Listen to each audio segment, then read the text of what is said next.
Apple and Google had their big event. Now Samsung is holding their big annual developer conference in San Francisco. Unlike the others, they are focused on just phones. Samsung looked to showcase the breadth of their devices and the potential impact on your daily life. Here's Mark New. At Samsung's annual developer conference, the South Korean tech giant strives to show how its range of products, from TVs to phones to vacuums to refrigerators, can seamlessly connect as one. We continuously pursue technology that understands and carries out what people want. We've all heard of smartphones serving as TV remotes, but now using Samsung's Bixby AI, your TV can find your phone. And you've lost your phone? You can just ask Bixby to have your TV make it ring. With so many connected devices, Samsung is also using artificial intelligence via Bixby to understand the context and intent of your vocal commands. Bixby knows when you're speaking to your family hub and when you're speaking to your phone. You don't have to talk to a specific device to get the task done. James Stowe works for the company Otera, which provides applications for Samsung TVs.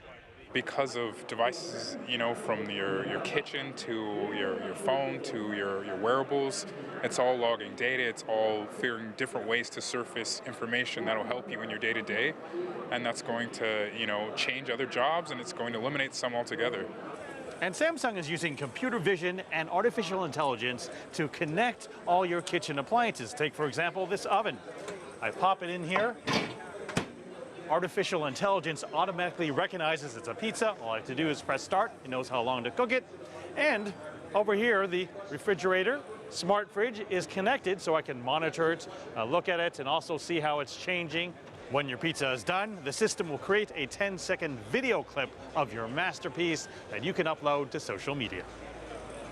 The tech giant even has an app called Samsung Food, which can transform your very own recipes. What if your favorite recipe is a creamy chicken pasta and your vegan friend's coming over for dinner? Well, we can help you rewrite your recipe. Click vegan, hit personalize, and hey presto, your chicken dish is now vegan. Samsung also released the Galaxy Smart Tag 2, a tracker that works in harsh weather conditions. Put one on your pet and combine it with Samsung's tracking app. You can also mark your pet's favorite places to pee or poop because they usually have their favorite place to poop. Like Samsung Health, you can see the quick overview, like how long and how many times you did walk with your pet, and also walking target progress this week. Just one of the many ways AI and smart tech are seeking to improve the lives of people and what they care about most. Mark New, CGTN, San Francisco. For more about this and technology and phones and everything else, we're joined by Scott Schober. He's the president and CEO of Berkley Varitronics Systems. Good to see you again. Yes. So I saw the Apple phone. I saw the Google Pixel phone, and now I'm looking at the Samsung phone, and I have to say, I'm underwhelmed. It seems to me we've run out of things to invent, I should say. The phone does the pictures, it does the talking, we can text each other. What else is there to add? Yeah, you're dead right, Phil. In fact, these are small incremental changes that all three of these contenders kind of have focused in on, making better cameras, better pictures. They tout AI. I don't know if it's necessarily true AI, but artificial intelligence has ways to go, but it's getting smarter, the interaction of these IoT things, Internet of Things, where your phone is interacting with other things throughout your house. They've got some new colors. One nice thing Samsung did tout is that it's the lightest of the new smartphones. They released 4 new models, as they announced. So that's important. Why? Because they're all pushing bigger screens, larger batteries, longer runtime, but there's a trade-off there. Oftentimes the phones get kind of clunky and heavy, and we don't like that. So Samsung did brag that they've got the lightest phone, and I think that is an important thing, a standout for them. Lighter is always better for our pockets when we are traveling. Now, I do have anecdotal evidence, not just from myself, but from a variety of people I know that have complained to me about heat. And I'm not just talking about the Apple phones. Like I know they have an issue too, but I'm also applying this to the Samsung phones as well, is that if you leave your phone on for enough period of time or it's being charged, it gets incredibly scary hot. Yeah. Why is Yeah, this problem coming up now?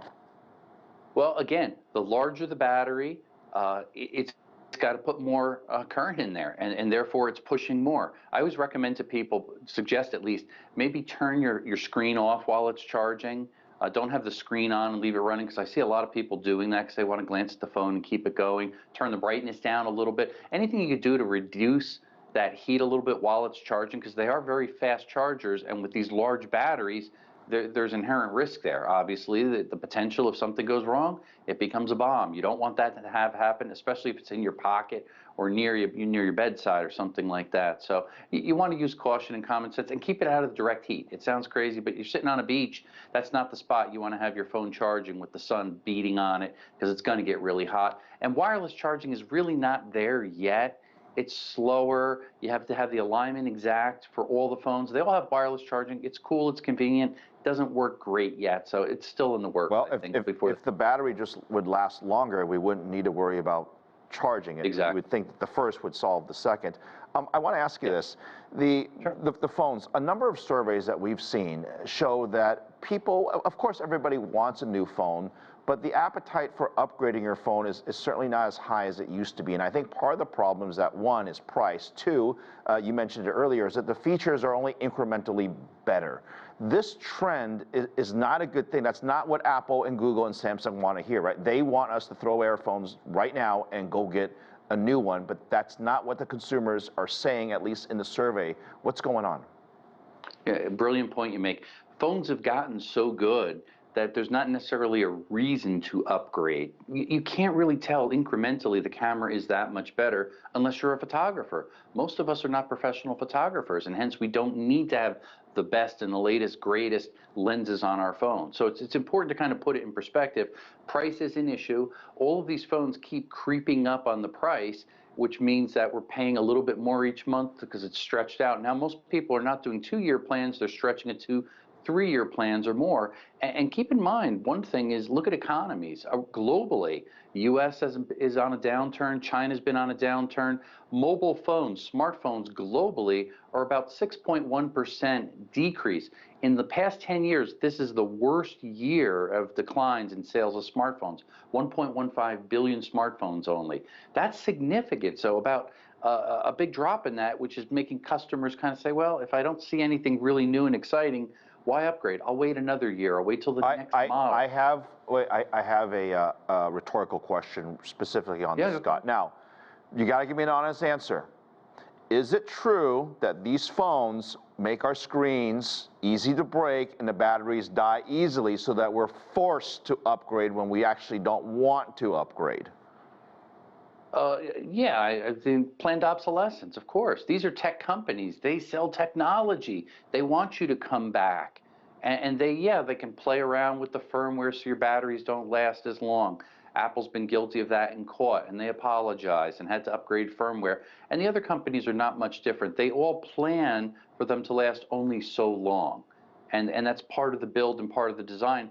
And I think that's okay, as long as consumers are aware of it. Hey, my phone's going to last 2 to 3 years, and that's it. And that's what I'm buying into. It's not going to last me 10 years. It's not realistic. Or you can have your kids just drop it on the driveway. That's another way to do it, too. Smash it. Scott, very cool stuff. Thank you very much. Good to see you, my friend. Great seeing you. Take care. Thanks.